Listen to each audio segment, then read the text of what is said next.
So you want to make the perfect sourdough bread? Let me tell you, it's not just about the ingredients, it's about the journey. Picture this. You in your cozy kitchen, flour dusting the countertops, the smell of freshly baked bread wafting through the air, and the satisfaction of knowing you made it all from scratch. Let's dive right in. First things first, gather your ingredients. You'll need 500 grams of bread flour or all-purpose flour, depending on what you have on hand. Then, grab 300 grams of room temperature water. It's simple, but trust me, the quality of your ingredients matters. Next, you need 100 grams of an active sourdough starter. This little powerhouse is the magic behind that tangy flavor and airy texture. And don't forget 10 grams of salt. It's not just for flavor, it's essential for strengthening the dough. Now let's get mixing. In a large bowl, combine that flour and water. Just stir it up until all the flour is hydrated. You want a rough, shaggy dough. It might look a bit messy, but that's okay. This is called the autolyse phase, and it's crucial. Let it rest for about 30 minutes. During this time, the flour absorbs the water, and the gluten starts to develop. You'll thank me later.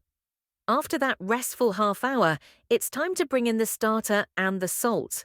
Add 100 grams of your bubbly sourdough starter and 10 grams of salt into the mix. Now, mix it all together until everything is fully incorporated.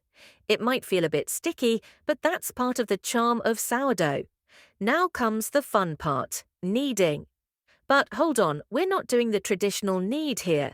Instead, we're going to stretch and fold the dough in the bowl every 30 minutes for about 2 hours. Grab the dough from one side, stretch it up, and fold it over itself. Rotate the bowl and repeat. With each stretch and fold, you'll notice the dough becoming smoother and more elastic. It's like giving it a little workout, and trust me, it will be grateful. Once you've completed your kneading, cover the dough and let it rise in a warm spot for 4 to 6 hours. This is the bulk fermentation phase, and it's where the magic really happens. You want the dough to double in size. Keep an eye on it. The exact time can vary depending on your kitchen temperature. It's like watching your dough grow, and it's oddly satisfying. When your dough has risen, gently turn it out onto a floured surface. Now it's time to shape it. You can go for a round or oval loaf. Just fold the dough over itself a few times to create that surface tension. It's like tucking it in for a cozy nap. Next, we have the final rise. Place your shaped dough in a floured proofing basket or a bowl lined with a cloth.